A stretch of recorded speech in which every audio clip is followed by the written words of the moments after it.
Whatever the occasion, effortless elegance is right this way. Because Hilton brings you new ways to stay courtesy of the Nomad London. And it doesn't stop at award-winning dining in a space draped in velvet and illuminated by vintage chandeliers. No, this day goes beyond with unparalleled personalized service and attentive hospitality. Oh, and did we mention the Nomad London can be booked using your Hilton Honors points at Hilton.com? Hilton, for the stay.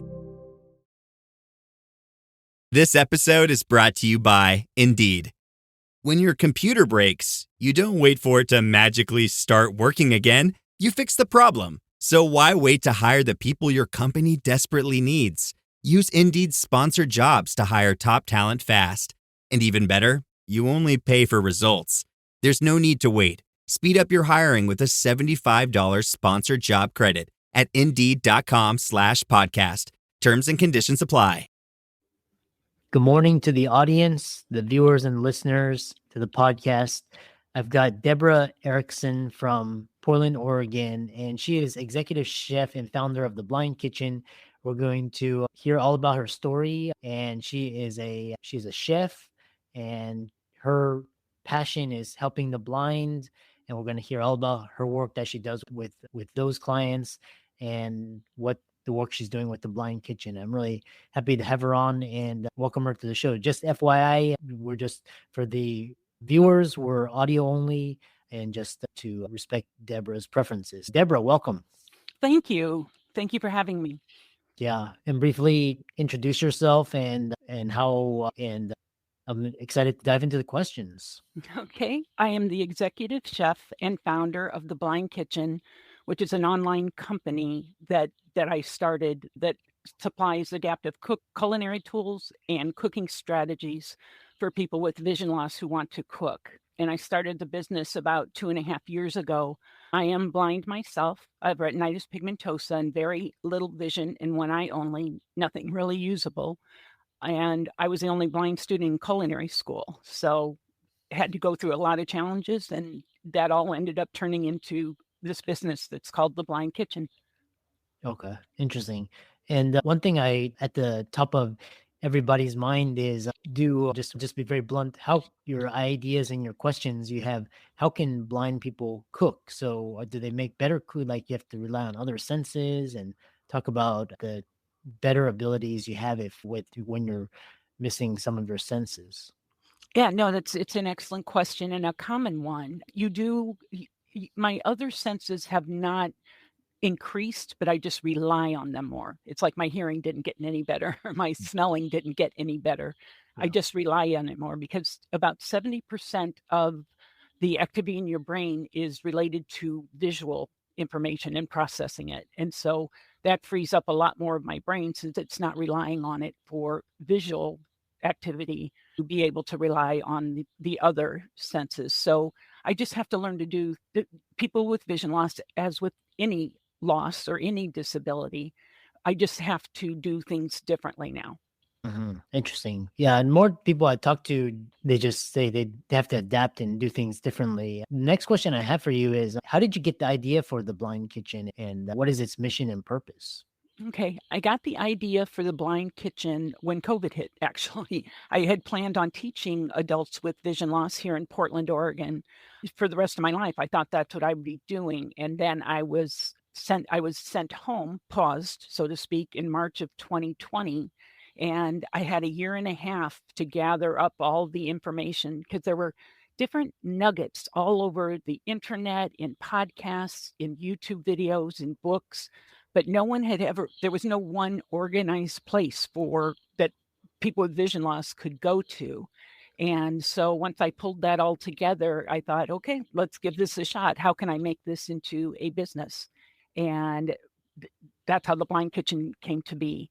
The mission of it is so with the aging population, especially with the baby boomers, there are more and more people who are aging and who have vision loss due to macular degeneration, glaucoma.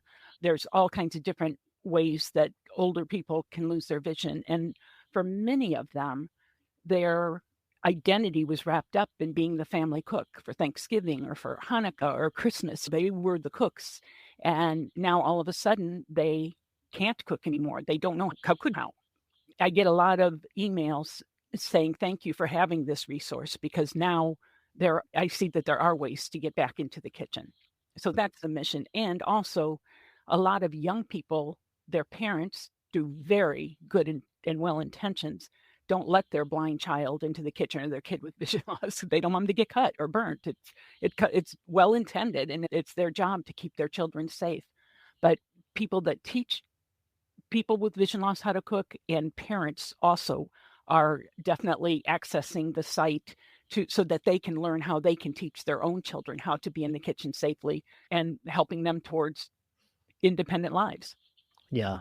And I think a lot of the audience and listeners, they're wondering, like, how do you organize your kitchen and pantry? How do you know which tool to use? How do you know, or I'm just curious how you can optimize your craft with the loss of sight. Yeah, no, it's an excellent question. And there are almost 100 tools now, individual adaptive tools in the blind kitchen, some of them meant for blind people and a lot of them not. And so it's all about being thoughtful. I'm going to take longer if I go to the grocery store or I have groceries delivered, and I know in that moment which can of soup is, let's say, cream of mushroom and which is cream of chicken. If I'm smart and thoughtful, I'm going to put a rubber band around one of those cans. And in this case, I'm going to choose cream of mushroom because mushroom has an R and chicken doesn't. So, so you just assign meaning, and there's bump dots and technology.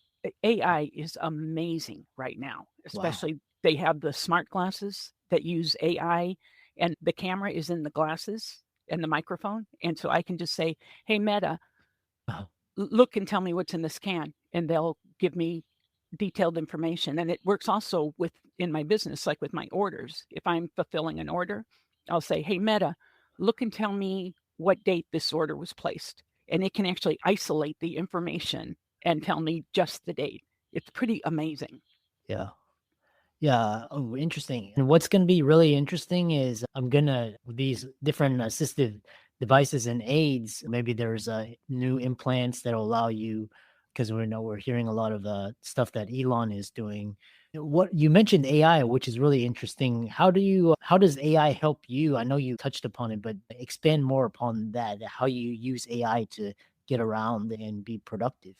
Yeah, you've got to be careful with AI because sometimes it hallucinates and it's giving you the wrong information. It's a machine, so it's going to sometimes have errors.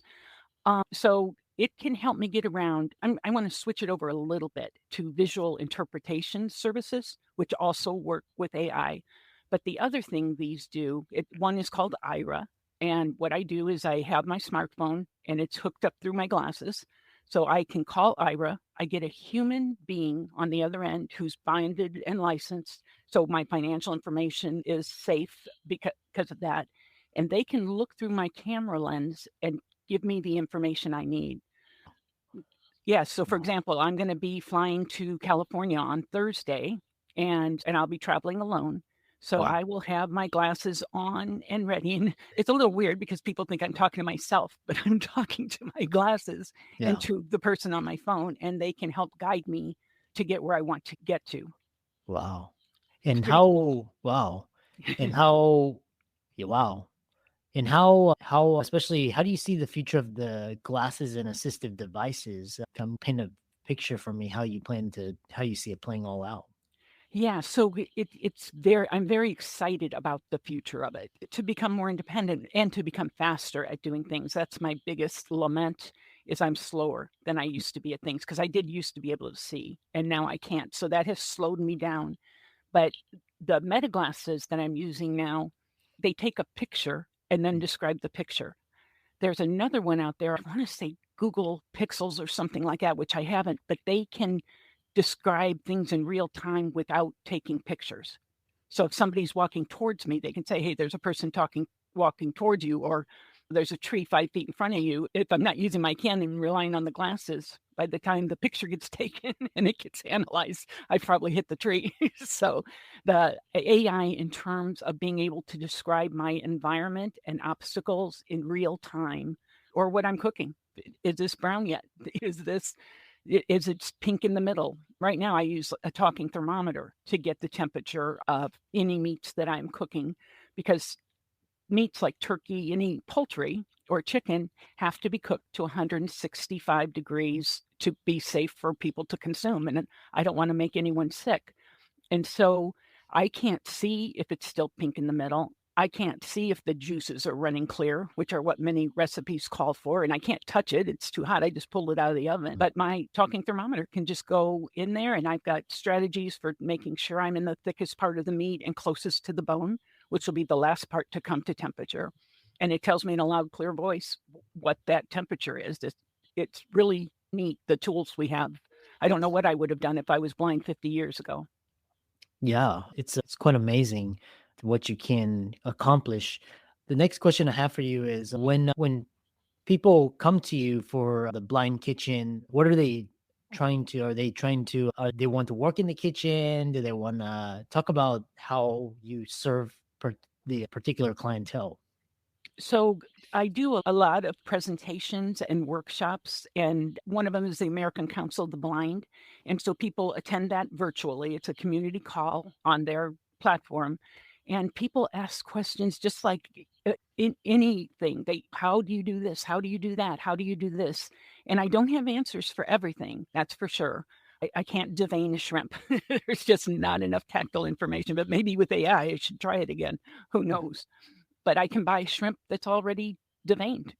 There's usually an answer, but yeah, they ask any questions that you would ask of any, if you ever watch cooking shows.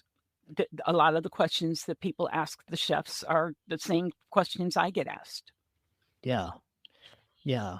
The other question I have for you is I'm wondering, like, somebody listening to this, hopefully you inspired them. They may have a sensory deficiency and they want to be a top level chef. What is your advice on just being because chef it's art, it's a craft, and so it's no different than like a performer or athlete. So how can they rise to the tops and actually distinguish themselves over some of the other chefs?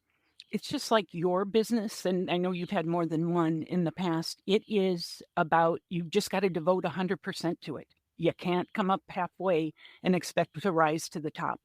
And being a chef is a lot of hard work. It is many hours, culinary school is. And then most chefs, if you're working when other people are out celebrating, like Yes. nights and weekends. So it Yeah. is absolutely just like with any business, you've really got to devote yourself to your goal, and then hopefully you'll be able to reach it. And usually there's only one person on the top of the mountain, but you have to set your goals to what do you want to be able to do? What would be good enough for you? And then go one step further and you'll find that you really excel. Huh. Interesting. Yeah. Yeah, I've always been inspired by just, especially with the arts, and we hear a lot of some of the best artists. They were not neurodivergent or they have some disability, but then Mhm. that's what makes them great because they either find a why or they find other ways to distinguish themselves. So, if people were listening to this and they want to reach out to you, some help support you, and in your endeavors or connect with you, how can they do that? So you can visit the website. It's theblindkitchen.com, and it has audio described videos and stuff. So even the blindest person can access all of the information. Also, they could write to me at info@theblindkitchen.com. Yeah. Excellent. Thanks so much for coming on. I really enjoyed talking with you, and keep up the great work. Thank you. Thank you for giving me a place on your platform. I appreciate it, and you keep up the good work too. Thank you.